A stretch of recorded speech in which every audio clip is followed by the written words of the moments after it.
It was a bright, calm afternoon over the mountains of North Carolina, perfect flying weather. But for one Cirrus SR22T descending toward Macon County Airport, it ended in tragedy.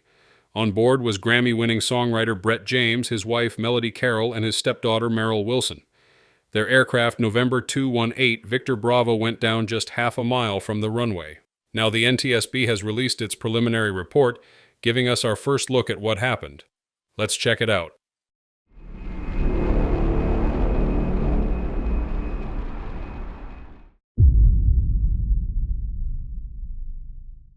The flight began routinely. Brett James departed John C. Toon Airport in Nashville under IFR bound for Macon County Airport in Franklin, North Carolina. Everything looked normal on radar and weather reports. As the Cirrus neared Franklin, conditions were VMC, clear skies, calm winds, 10 miles of visibility. Around 2:48 p.m., Brett reported the airport in sight at about 6,800 feet and said he'd make a 360-degree turn to land on runway 07, likely to lose altitude before entering the pattern. That was his final transmission.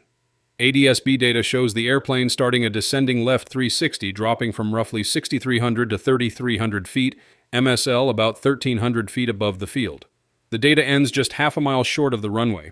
Security video and witnesses later saw the Cirrus overfly the runway, then enter a steep descending left turn, rocking side to side before it rolled inverted and hit a nearby field. There was no post-impact fire, and investigators found all major components intact with full control continuity. The engine was producing power, so the airplane was functioning. The loss of control likely developed in those last seconds, a dynamic situation where a single misjudgment can close every exit at once. Now let's step back and look at what the pilot was working with the machine and the environment. The Cirrus SR22T is a powerhouse in the general aviation world, sleek, turbocharged, and equipped with one of the most advanced avionics suites in its class. It's a fast, capable cross-country airplane, but it also demands precision. The T means turbocharged. It can climb above weather and cruise efficiently in the flight levels. But on approach, that power and slick aerodynamic design mean it doesn't slow down easily. Managing energy, altitude, airspeed, and descent rate becomes absolutely critical. And then there's the CAP system, the Cirrus airframe parachute, a revolutionary safety feature that saved hundreds of lives when deployed early. But in this case, it wasn't pulled. We don't know yet if there was enough altitude or if the descent was too violent for the parachute to be effective. Investigators will eventually determine that, but based on witness reports of a steep spiral and inversion, there may have been no time to react. Let's talk about the airport. Macon County Airport sits at about 2,033 feet elevation, surrounded by rolling hills and narrow valleys. Runway 07 is roughly 5,000 feet long, enough for a Cirrus, but not overly forgiving. Pilots approaching from the west have to manage descent carefully to avoid coming in high. A 360-degree descending turn over the field is a common technique to lose altitude, but it's a maneuver that leaves little margin for error, especially when the ground rises on all sides. And while the weather was perfect, clear skies, no turbulence, the density altitude that day was close to 3,000 feet, thanks to the warm 29 degrees Celsius air. That may not sound like much, but at that altitude and temperature, both engine performance and wing lift take a small but real hit. In a marginal energy situation, especially one involving a tight descending turn, that performance loss can be just enough to change the outcome.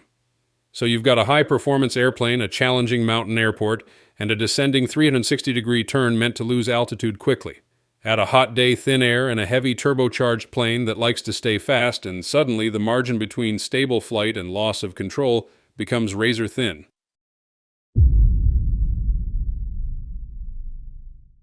Now let's talk about that 360-degree turn, the move that appears to have set the stage for everything that followed.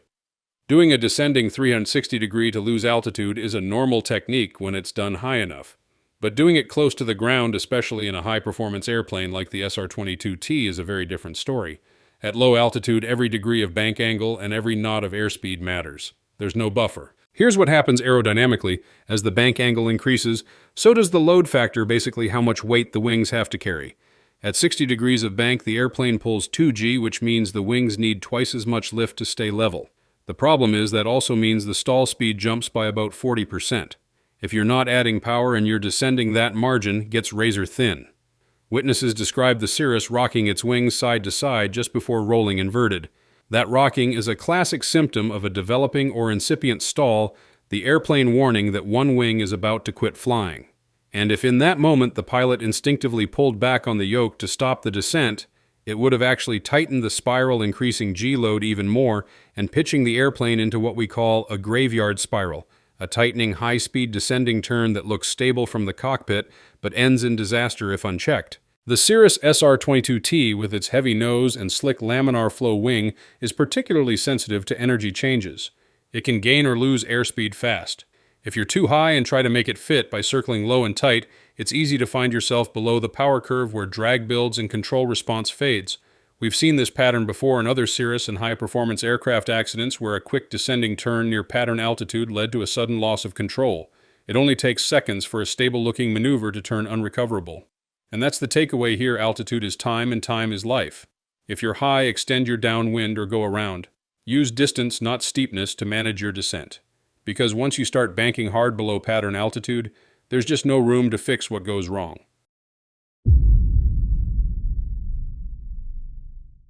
When we analyze accidents like this, it's never just about physics, it's about people. The decisions, perceptions, and habits that quietly shape how a pilot reacts in the moment.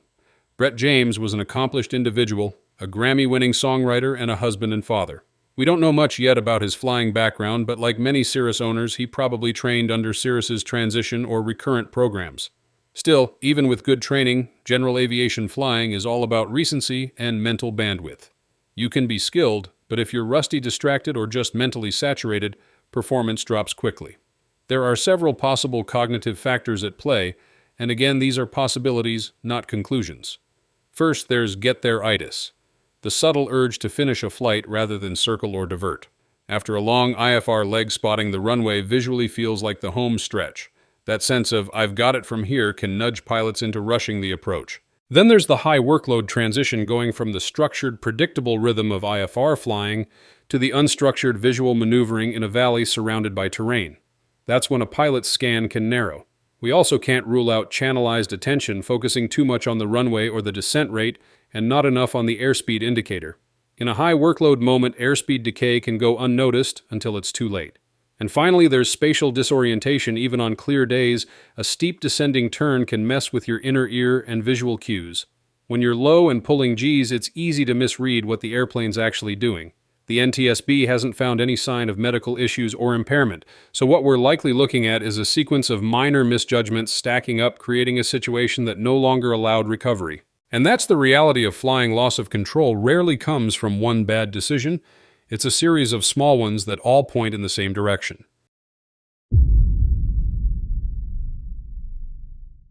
The NTSB preliminary report makes it clear this is still early. Investigators are analyzing avionics datacaps, deployment possibilities, pilot experience, and maintenance records. No cause has been determined yet, but even with what we have, there are lessons worth taking seriously. The airplane was healthy, the weather was clear, and all evidence points away from mechanical failure. That leaves the harder subject: energy management and human factors. It's a reminder that routine doesn't equal safe. Clear skies and familiar airports can be deceptive. They make you relax when precision is needed most. And that low-altitude maneuvering. It's one of the biggest killers in general aviation. Once you start banking hard, close to the ground, physics gives you no room to fight back. So here's what every pilot can take away. Treat steep descending turns near the ground like a last resort. Know your cap's decision altitude and pull early, not late. If you're too high, extend or go around. Don't force a landing just because the runway's in sight. 3 lives were lost that day: a husband, a wife, a daughter, and a community is still grieving. This isn't about blame. It's about learning and about humility, the kind that keeps us alive in an unforgiving sky. If you want to stay updated when the final report comes out, make sure to subscribe and share your thoughts respectfully below. These discussions matter. They're how we keep others from repeating the same heartbreak.